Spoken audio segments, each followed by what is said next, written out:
દેશમાં વાહન ચાલકોમાં E20 petrol અંગે ભારે રોષ છે.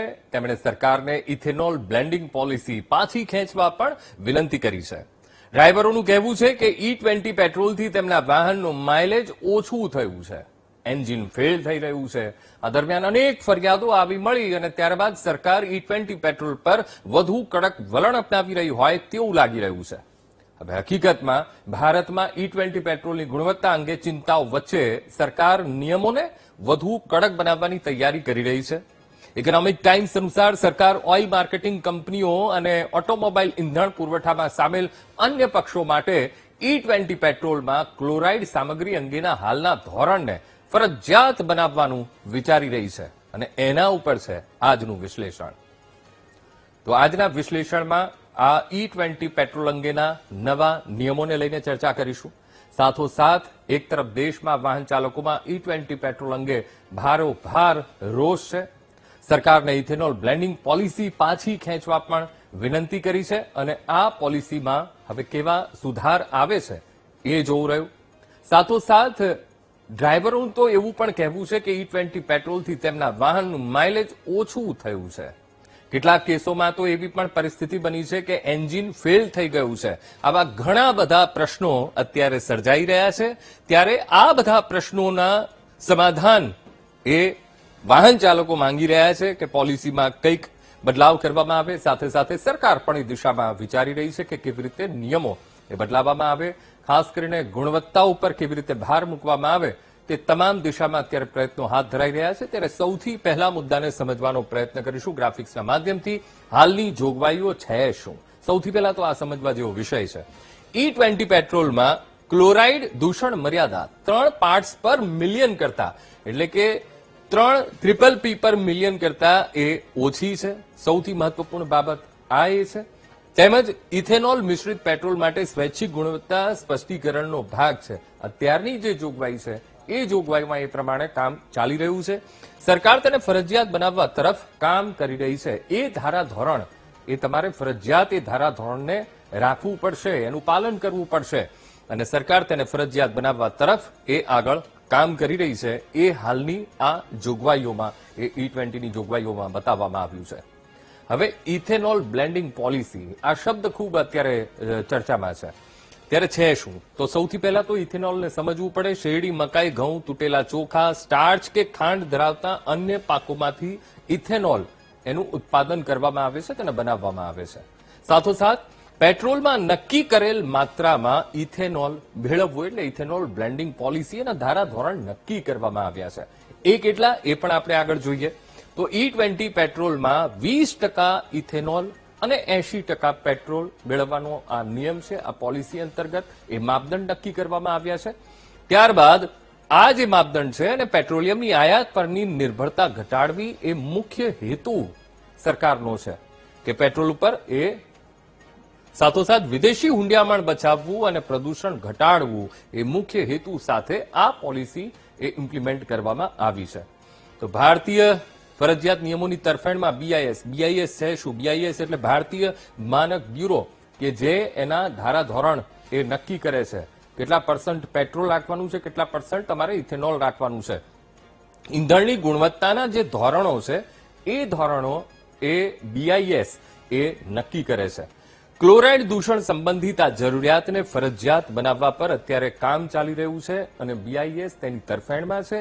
સાથોસાથ મહત્વપૂર્ણ બાબત એ છે કે BISનું જે ધારાધોરણ છે એમાં E20માં હાજર અશુદ્ધિઓ માટે નિર્ધારિત મર્યાદા ફરજિયાત કરવાની પણ BIS એ તરફેણમાં છે. તો આ બધા દૂષકો છે એને દૂર કરવા તેમજ જે E20 પેટ્રોલની ગુણવત્તા જાળવવામાં મદદ કરશે. તો એવા નિયમો બનાવવાની તરફેણમાં, એવા ધારાધોરણો નક્કી કરવાની તરફેણમાં BIS છે અને સૌથી મહત્વપૂર્ણ બાબત એ છે કે આ જો ધારાધોરણ BIS જે નક્કી કરવા માંગે છે એ જો ધારાધોરણ એ રાખવામાં આવે તો ચોક્કસથી એમાં સારા પરિણામો મેળવી શકાય.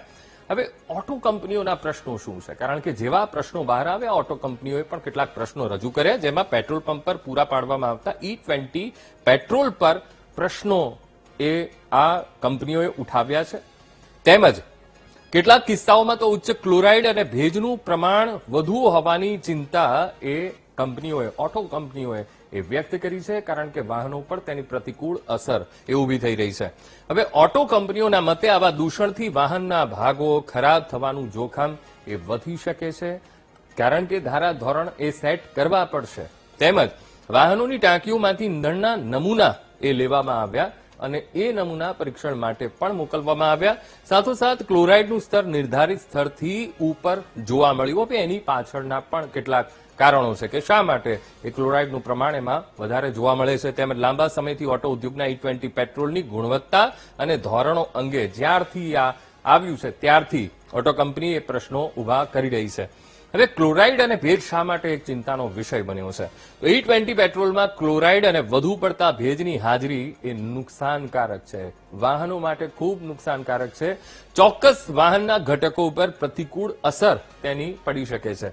ક્લોરાઇડનું પ્રમાણ વધારે અને ભેજનું પ્રમાણ વધારે હોવાથી ઓટો કંપનીઓએ એવા કિસ્સાઓ તરફ ધ્યાન દોર્યું છે.